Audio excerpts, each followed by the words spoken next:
Hey, it's Brock here with Rock Hill Farms, and today I'm going to install an overflow pipe on the pond.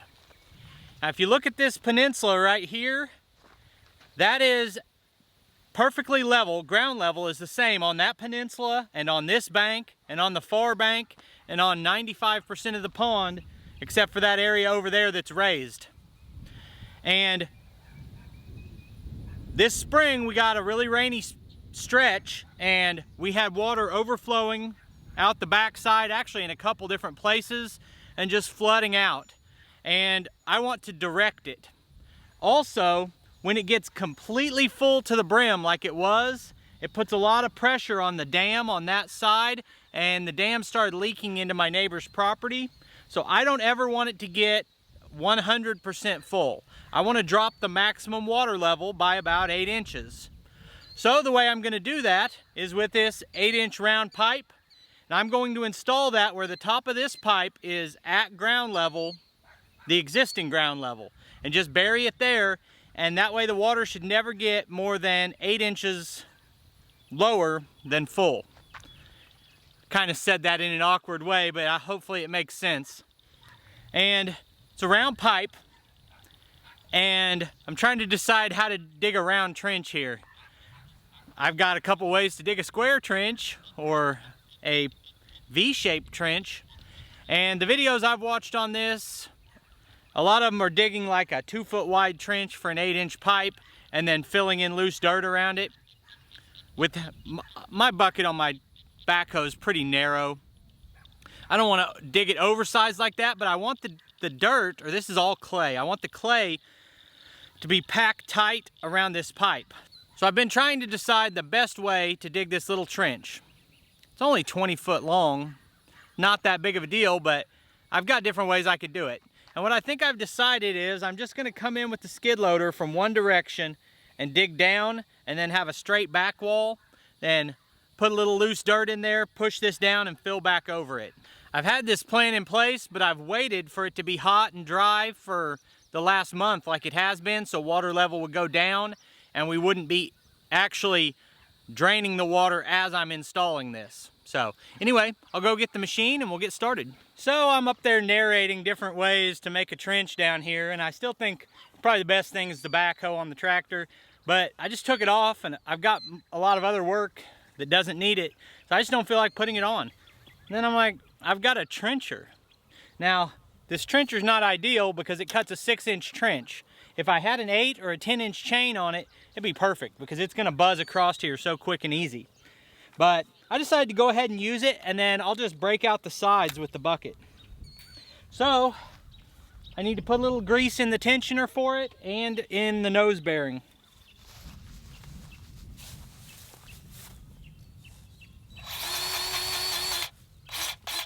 As you can see, that tightens the chain up, and you want 1.5 inches of hang on the chain. And then this is for the nose bearing. I may have changed the height of this bank the last time I worked on it, and I want to base everything off of the other side height.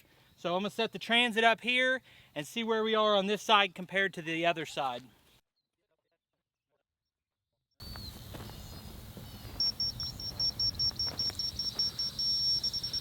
Okay, so the stick is set to the height on this side. So I'm really glad I went and got this. Apparently I raised the level of this bank by 11 inches whenever I regraded all this. Because we're 11 inches higher here than we are over there, and we really want water level to be 8 inches lower than it is on the island. So I need to go down 19 inches with the trench from ground level right here, and the top of that pipe should be 10 to 12 inches below the level of this bank.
nice and clean.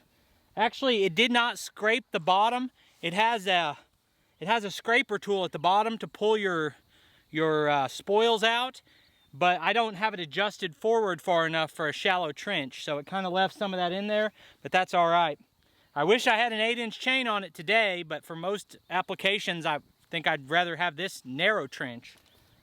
So we've kind of established our depth here, but the pipe won't fit in, so I'm going to start coming in from the side and see if I can round that off. This plan seemed a lot better on an 8-inch trench than it does on an 18-inch trench. Now that I see how this is shaped, I'm gonna see what happens if I just drop the trencher right next to this one and just widen it out with the trencher. If that would work, it would be by far the easiest thing to do, the quickest.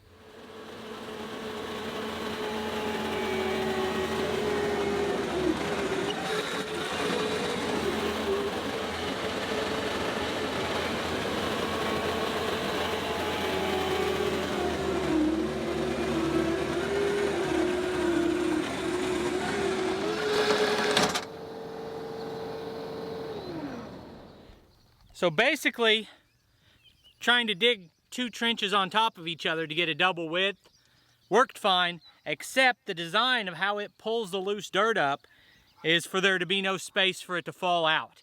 So it basically gave us the trench exactly like we want, except it's got a lot of loose material in the bottom. And I think this is going to be an easy way to do it, and I'm going to try to scoop some of that loose stuff out by hand. That's the other reason I've got a younger guy down here to help me out. So we're going to get 2 shovels and see if we can smooth the bottom of this out.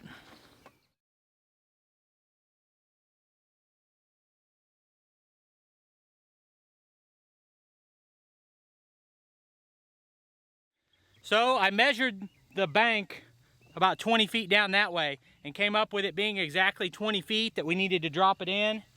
The way I have the back of this bank sloped, it'd be like 26, 28 foot, but rather than go buy another pipe, I'm just gonna reshape the bank.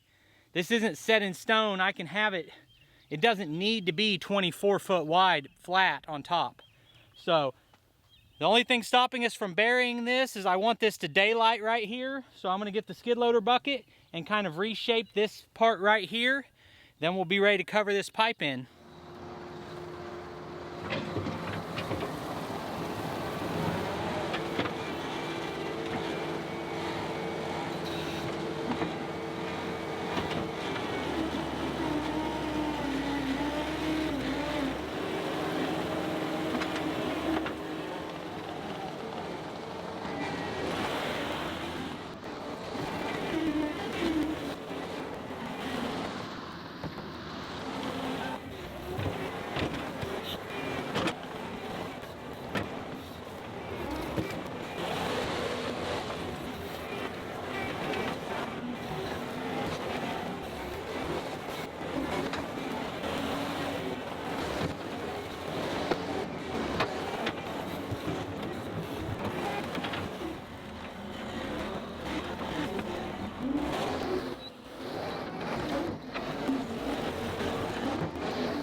All right, as is always the case with my videos, I don't know if this is the right way to do this.